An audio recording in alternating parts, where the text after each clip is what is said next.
शिव महापुराण की कथा कहती है, भगवान शंकर का अनुमोदन कहता है कि आपकी जो भक्ति है, भगवान धन से, संपदा से या सत्ता से या वैभव से या दौलत से भगवान कभी नहीं रीझता। अगर भगवान को चाहिए तो तुम्हारा केवल निर्मल मन चाहिए। भगवान को और कुछ भी नहीं चाहिए, तुम्हारा केवल मन। उसके सिवाय भगवान तुम्हारे वैभव से, तुम्हारे पास में कितनी गाड़ी है, कितना बंगला है, कितना धन है, कितना वैभव है, कितनी सत्ता है, कितनी दौलत है, भगवान को उससे कोई मतलब नहीं। भगवान को अगर मतलब है तो केवल तुम्हारे मन से मतलब है। शबरी अंबा के दरवाजे पर भगवान गए, क्या दिया शबरी अंबा ने? भगवान को क्या प्रदान करा शबरी अंबा ने? केवल एक झूठे बेर, और झूठे बेर के सिवा भगवान कुछ ले भी नहीं रहा। अब तुम शंकर जी को क्या देते हो? अगर शबरी अंबा ने भगवान राम को झूठा बेर दिया है तो आपने कौन सा अच्छी चीज दी थी भगवान को? जल दिया, वो मछली का झूठा था। दूध दिया, वो बछड़े का झूठा था। फूल दिया, वो भौरे का झूठा था।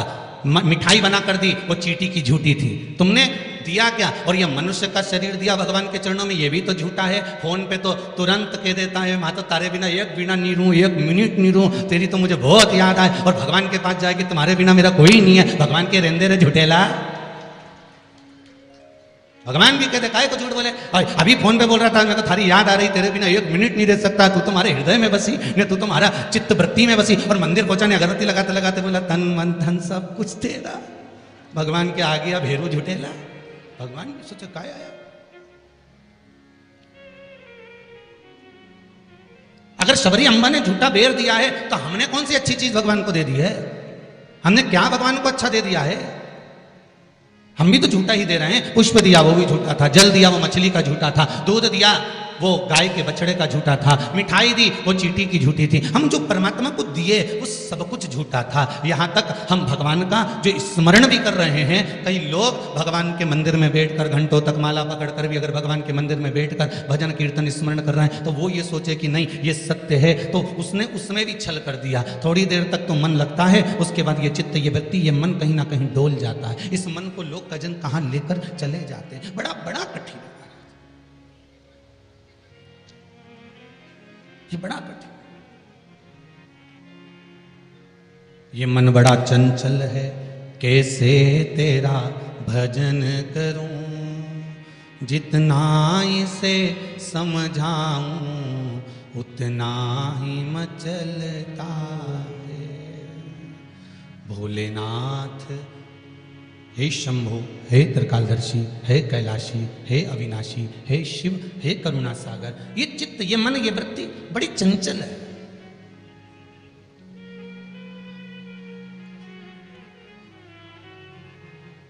अगर ये मन, ये चित्त, ये वृत्ति थोड़ी भी परमात्मा में लग गई तो जीवन की सार्थकता हो। ब्रह्मा और भगवान विष्णु दोनों मिलकर मंथन कर रहे हैं। और एक बात बहुत ध्यान से सुनना, शिव महापुराण के इस चरित्र को याद रखना कि ब्रह्मा और भगवान विष्णु ने मंथन किया, और मंथन किया तो शंकर भगवान के शिवलिंग को प्रकट किया। आपसे भी निवेदन है, जब दोनों पति पत्नी, भाई भाई, घर के बुजुर्ग, माता पिता, घर के बच्चे जब एक साथ कहीं बैठे हुए हों तो शिव महापुराण की कथा कहती है आप भी शिव महापुराण का थोड़ा सा मंथन करो। उस मंथन से जो प्रकट होगा वो तुम्हारे घर का आनंद करा देगा। शिव पुराण का मंथन।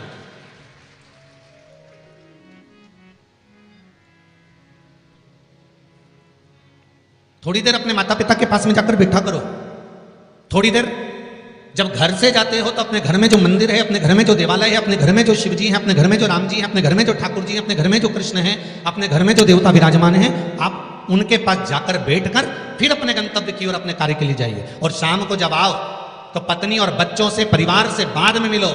सबसे पहले अगर दुकान की चाबी भी लेकर आए हो, थोड़ा सा धन भी लेकर आए हो, थोड़ा सा सामान भी लेकर आए हो, थोड़ा सा व्यापार का कुछ चीज भी आप लेकर आए हो, तो सबसे पहले जाकर भगवान के मंदिर में जो आपके घर में है उसके पास में बैठकर उसको बताया करो, आज मैंने व्यापार करा उसमें ये लाभ हुआ, आज मैंने व्यापार करा उसमें यह हानि हुई, और आपकी कृपा से आज मैंने दुकान, व्यापार, व्यवसाय आज का पूरा करा। हे देवाधिदेव महादेव, हे मेरे ठाकुर, हे मेरे कृष्ण, हे मेरे राम, आज भगवान की कृपा, आपकी कृपा बहुत बनी रही और मेरा सब कार्य सफल हुआ। बाबा को प्रणाम करो, नमन करो और फिर अपने माता पिता, परिवार, कुटुंब, कबीला जिससे मिलना है मिलो, फिर मिलो।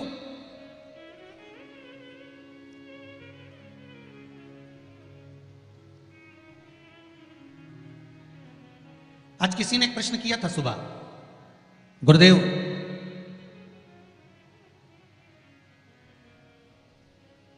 अगर भगवान के मंदिर जाना है हमको और शरीर में अगर कष्ट है, शरीर में अगर रोग है, शरीर में अगर बीमारी है, शरीर में अगर दुख है, शरीर में अगर कष्ट है, तो क्या नहाना जरूरी है?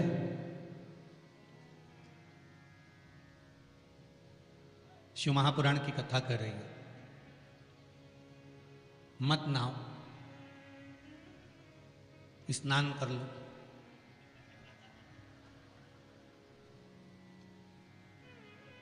मत नहाओ,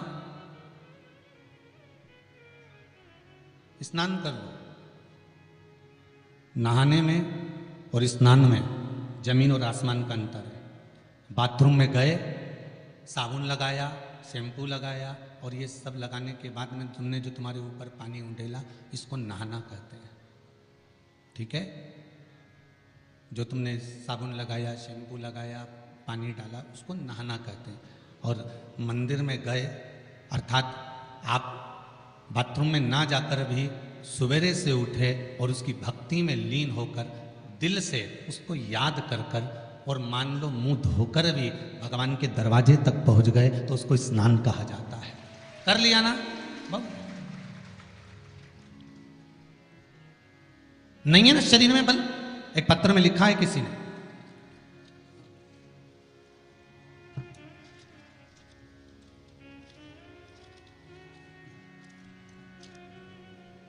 मैं बदनावर धार के पास बालोदा में रहती हूं, मेरा नाम शांतिबाई कुमावत है, कहीं बैठी हो तो खड़ी हो जाए। आप ही हैं?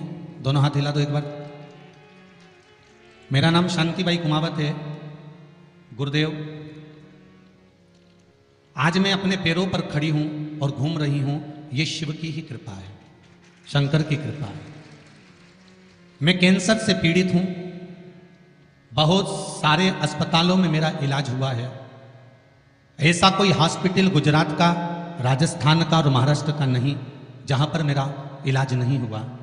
रह रह कर कैंसर उपज रहा था, परेशान हो गई थी गुरुदेव।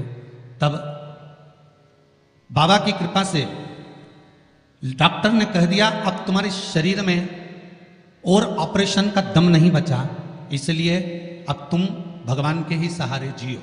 और डॉक्टर ने अगले ऑपरेशन करने से मना कर दिया। मैं घर आ गई, शिव महापुराण की कथा सुनी और गुरुदेव अब मैंने भी विचार कर लिया कि ये शरीर मैंने शंकर को दे दिया।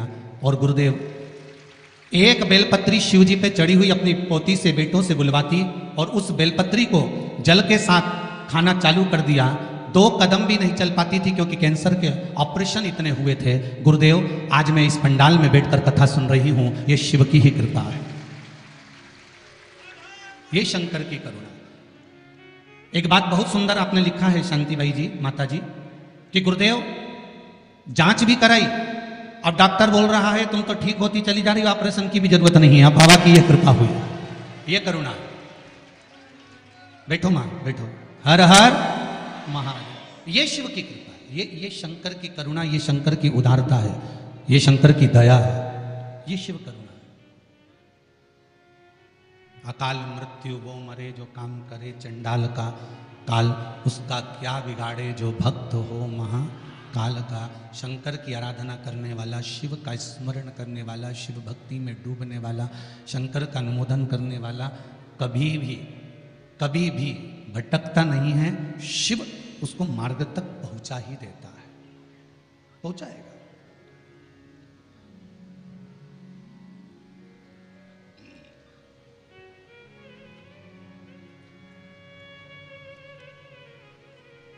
जितना शरीर का वजन है, बहुत ध्यान दीजिएगा जरा। बैसाख शिवरात्रि शिव महापुराण की कथा मिली है आपको सुनने के लिए, और बैसाख शिवरात्रि शिव महापुराण की कथा यदि आप लोग श्रवण कर रहे हैं चाहे आस्था चैनल के माध्यम से सुन रहे हो, चाहे फेसबुक यूट्यूब के माध्यम से सुन रहे हो, चाहे इस पावन पंडाल में बैठकर सुन रहे हो, अगर श्रवण कर रहे हो तो ध्यान रखना, जितना शरीर का वजन है 70 kilo, 25 kilo, 20 kilo, 15 kilo, 50 kilo, उतना ही किलो के हिसाब से 10 किलो है तो ये मन में भाव लगा लेना कि मुझे दिन भर में 10 बार भगवान को धन्यवाद देना है कि तूने ये शरीर दिया, चित्त वृत्ति दी, ये मन दिया, ये बुद्धि दी है, पूरा जीवन मुझे दिया, ये आपकी कृपा से मिला है, आपको समर्पित है और आप ही को दे रहा हूँ। 10 किलो के हो तो 10 बार आप भगवान को धन्यवाद दीजिए, 20 किलो के हो तो 20 बार धन्यवाद दीजिए, 80 किलो के हो तो 80 बार धन्यवाद दीजिए, 90 किलो के हो तो 90 बार धन्यवाद दीजिए कि ये आपकी कृपा से मुझे प्राप्त हुआ है, कोई दूसरा देने वाला नहीं है मुझको, केवल आप दे रहे हो, उसके सिवाय कुछ नहीं मिला।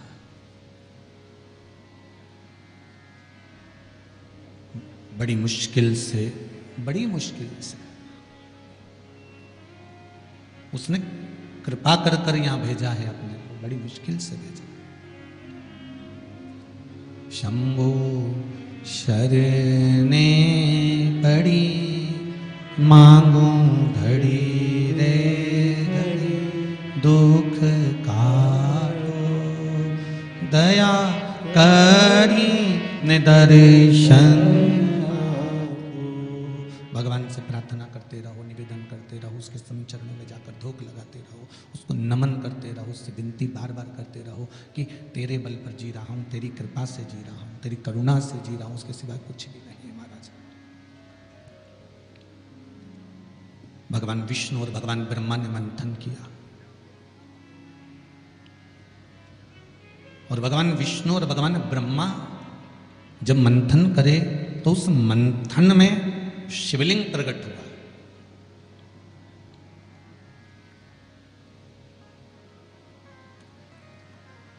मंथन में शंकर का प्रकट होना बहुत बड़ी बात है।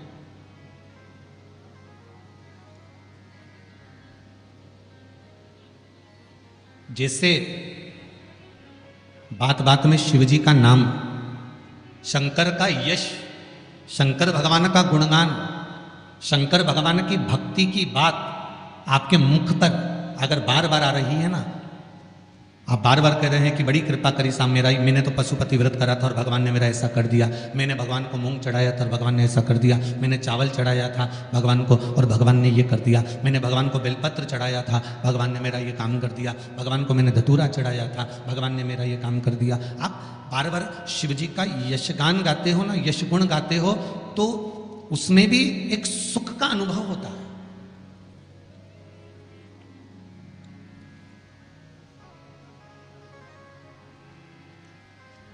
आपके यश गुण गाने में भी करके देखना, सास से निवेदन है,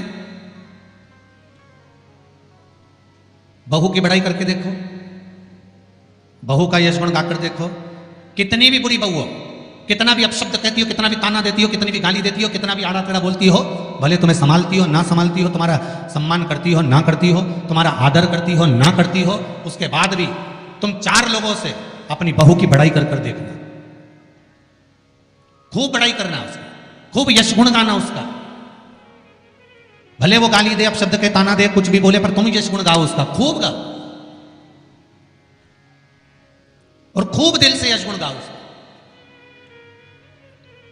1 महीना इंतजार करना यश गुण गाते गाते, दूसरे महीने में जिस बहू का तुमने यश गुण गाया है, ये शिव महापुराण की कथा कहती है, वो भी सिर पर पल्लू लेकर तुम्हारे को धूप लगाने आएगी जरूर, ये पक्का है। आप अपने भीतर कुछ अच्छा तो लाओ,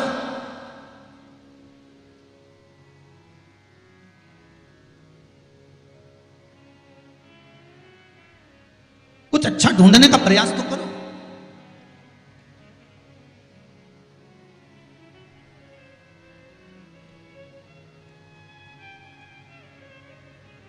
आज कोई कह रहा था गुरुजी पूरे भारत में पूरे जगह पर देखा जाए तो आज दुनिया के लोग ये भगवान के नाम से क्यों इतना चिढ़ने लगे।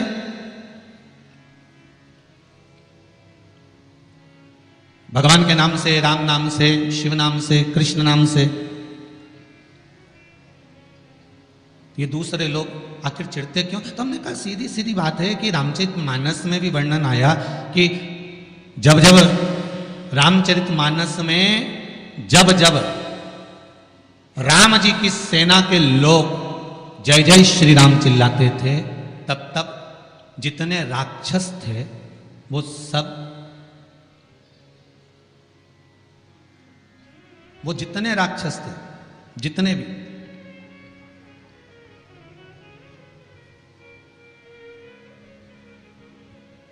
राम सेना के दल के लोग जब जब श्री राम चिल्लाते थे जितने भी राक्षस थे वो सब भिनक जाते थे, सब भिनकते थे, सब गुस्सा करते थे, सब क्रोध करते थे। जब उस समय पर भगवान के नाम से राक्षस भिनक जाते थे तो आज के समय के राक्षस भी तो जय जय श्री राम करने पे भिनकेंगे कि नहीं भिनकेंगे।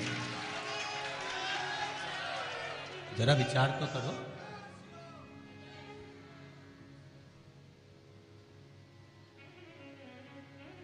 जब उस समय पर राम दल की सेना चलती थी और हनुमान जी ने धमक के, अंगद ने कूद कर रावण के सामने कह दिया था जय जय श्री राम, तो सारे राक्षस भिनक गए, सब को क्रोध आ गया, सबको गुस्सा। तो जब त्रेता में यह हाल था राक्षसों का राम नाम से, तो फिर तो ये तो कलयुग है।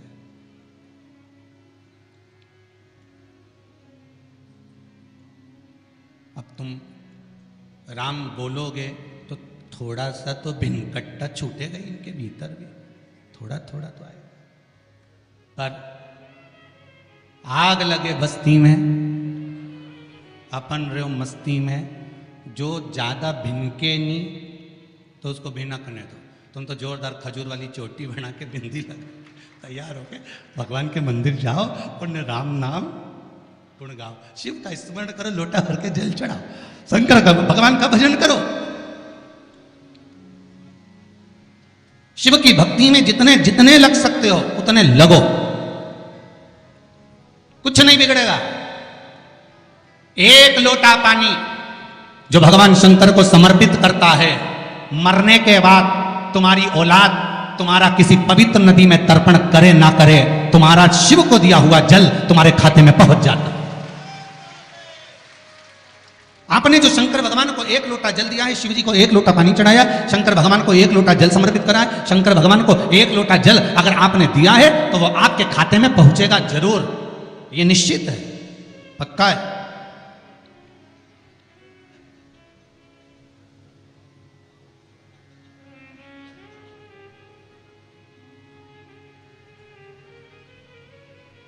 और शिव भक्ति के अनुसार, शंकर भगवान के अनुमोदन के अनुसार, पहले भी कथा में कहा, आज फिर कह रहे हैं, आप जब शंकर भगवान को एक लोटा जल समर्पित करते हो तो वो 33 कौटि देवताओं के हिस्से में चले जाता है, एक भाग पितरों के हिस्से में चले जाता है, एक भाग आहूतों के हिस्से में चले जाता है, एक भाग वाचकों के हिस्से में चले जाता है। आपने जो भगवान को दिया वो धीरे धीरे धीरे धीरे धीरे धीरे धीरे बढ़ता चले जाता है, भगवान के धामों में पहुंचता चले जाता है। जिन जिनको आपने नहीं भी दिया, शंकर भगवान पे चढ़ा हुआ जल उन तक भी पहुंच जाता है। ये केवल आपकी निर्मल और आनंदित भक्ति के बल पर पहुंचता है, भक्ति के बल।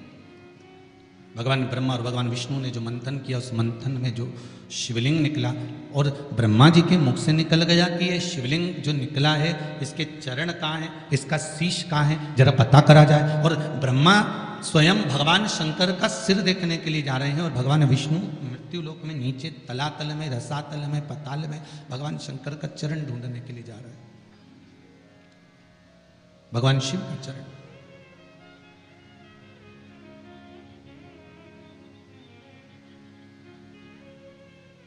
गए दोनों, वो ऊपर गए, ये नीचे गए देखने के लिए। कई लोग शिव महापुराण की कथा, स्मरण, भजन, कीर्तन सुनने के लिए नहीं जाते। मंदिर में कई लोग भगवान शंकर पर जल चढ़ाने नहीं जाते। कई लोग ये देखने के लिए जाते हैं कि कौन आया कौन नहीं आया, किसने सुना और किसने ना सुना, किसने धारण करा किसने ना करा।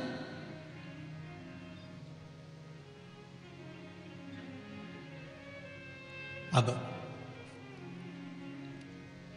ब्रह्मदेव ऊपर गए, इतने ऊपर पहुंच गए, इतने ऊपर पहुंच गए, इतने ऊपर पहुंच गए कि उनके भीतर अभिमत्ता, अहंकार थोड़ा थोड़ा समाहित होने लगा और उन्होंने केतकी के पुष्प को तोड़ लिया और केतकी के पुष्प से कहा कि तुम नीचे चलो मेरे साथ में, भगवान विष्णु के सामने चलकर कह देना कि मुझे भगवान शंकर का शीश मिल गया। केतकी के फूल ने कहा कि यदि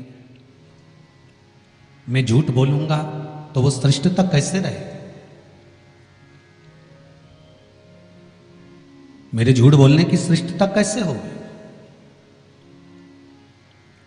कौन मानेगा मेरी बात को।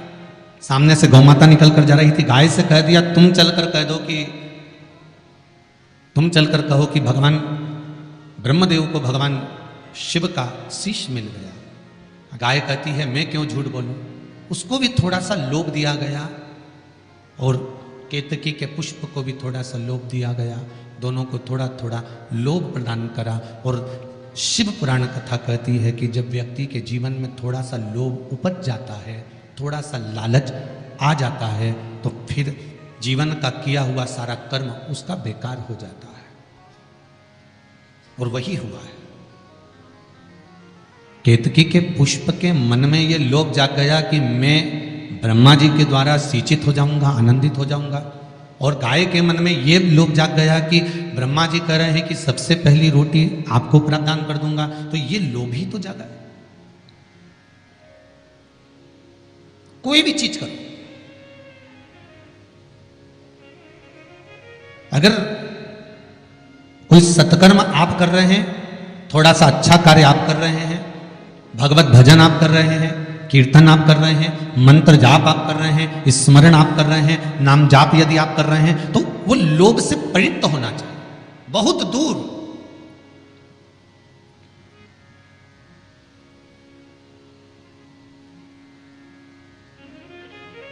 आपके भीतर वो उपजे ना।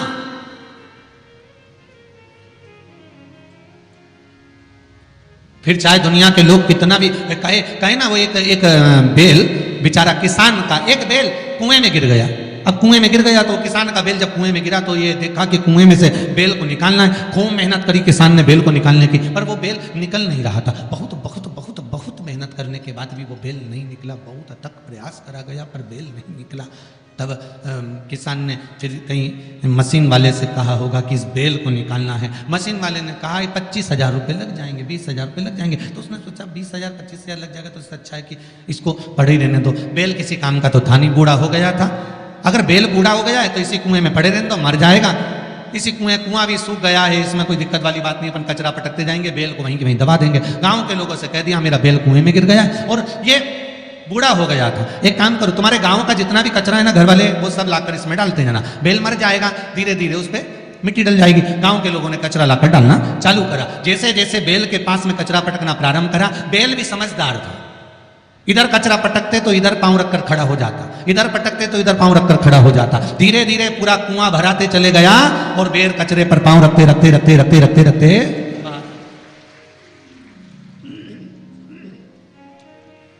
बेल कचरे पर पांव रखते रखते रखते रखते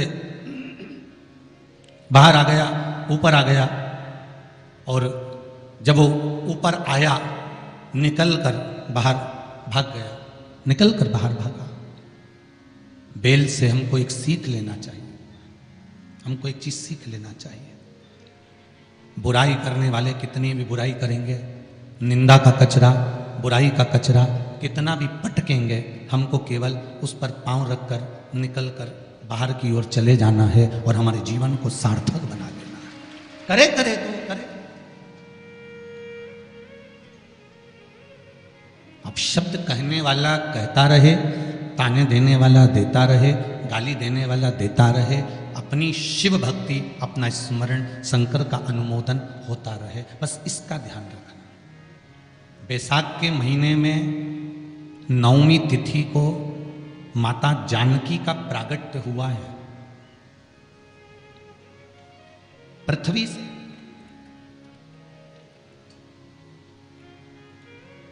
कभी एक विचार करिएगा कि नरसिंह अवतार बैसाख के महीने में हुआ, कुर्म अवतार बैसाख के महीने में हुआ, हयग्रीव अवतार बैसाख के महीने में हुआ, परशुराम अवतार बैसाख के महीने में हुआ, माता जानकी का अवतार बैसाख के महीने में हुआ। आखिर बैसाख के महीने में, माधव महीने में इतनी महत्वता क्यों?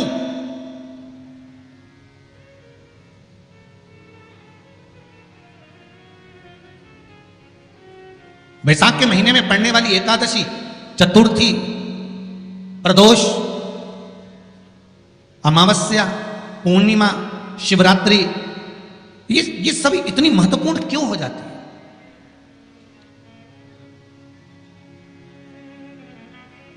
इसकी महत्वता इतनी प्रबल क्यों हो जाती है? किस लिए?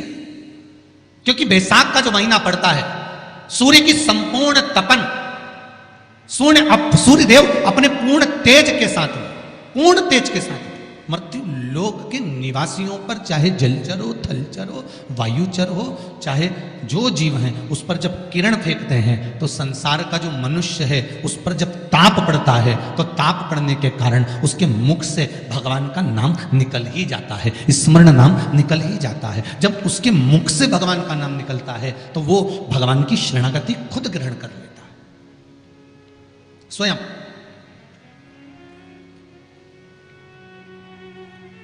शरणागति ग्रहण कर लेना। बैसाख की पोथी पढ़ते हो आप लोग? आप में से अगर कोई पढ़ता हो बैसाख महीने की पोथी, तो उसमें एक वर्णन आता है। गीता प्रेस गोरखपुर के कल्याण अंक में भी आप ये पावन बैसाख चरित्र श्रवण कर सकते हैं।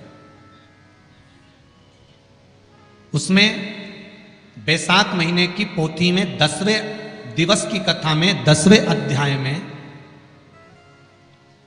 एक व्याध और शंख मुनि का चरित्र आता है।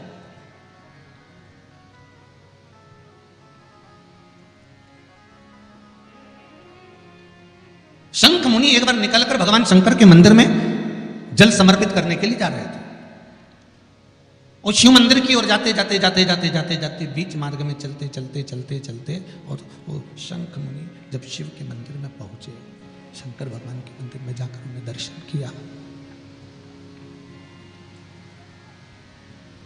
जल का पात्र उठाया और वो जल का पात्र उठाकर जब भगवान शिव को समर्पित कर रहे थे तो उसी समय जल का पात्र उठाकर जब शंकर भगवान को समर्पित करा गया और शंख मुनि निकलकर जब बाहर आ रहे थे, आते आते शंख मुनि के मन में एक भाव उत्पन्न हो गया कि जब हम भगवान शिव को कुछ वस्तु समर्पित करते हैं तो उसका फल, उसका पुण्य फल हमें कितने समय में प्राप्त होता है। ये शंख मुनि के मन में एक विचार जागृत हो गया, शंख मुनि के मन में एक भाव जागृत हो गया।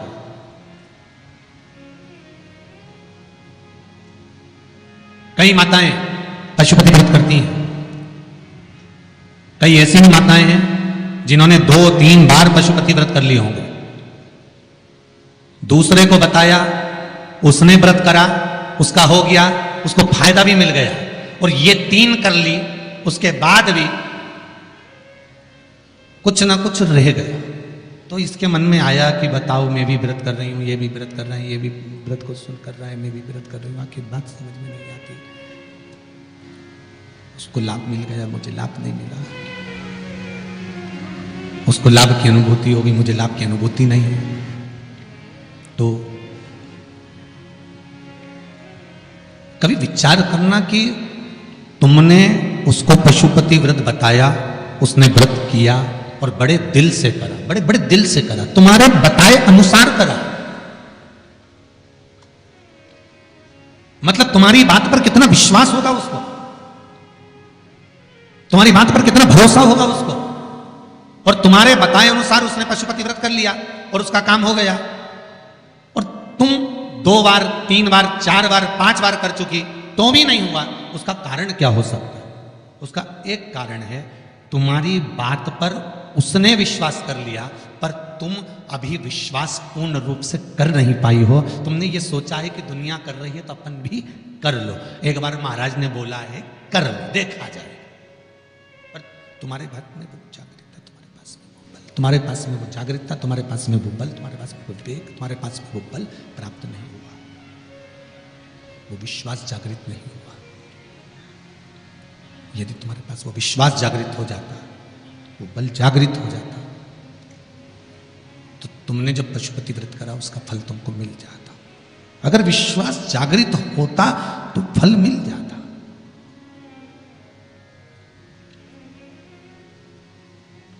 विश्वास जागृत होने पर फल की अनुभूति है। किस किस के घर में तुलसी का पौधा है? सबके यहां है? रख लो।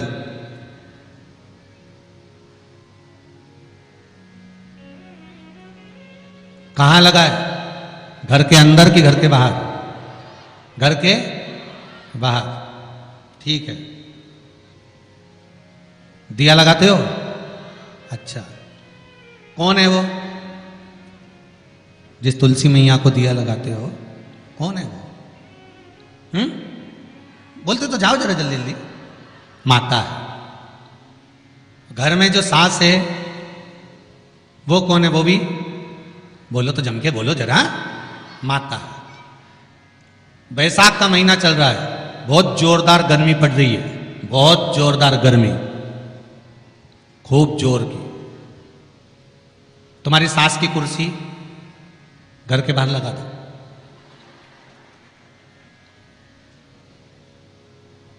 कितने घंटे बैठ सकती है वो? बोलो जरा, जम के बोलते जाओ। यहां विश्वास की कथा चल रही है, भाव और श्रद्धा की कथा चल रही है। कितने घंटे बैठेगी वो? अरे 1 घंटा भी जाने दो रिजी जी हो। 15 मिनट ऐसी चिलचिलाती हुई धूप में वो बैठ जाए, बहुत कठिन बात, बहुत कठिन। तुम्हारे घर के दरवाजे पर तुलसी का क्यारा है, तुम उसको दिया लगाती हो, माता कहती हो, पूछती हो, पूजती हो।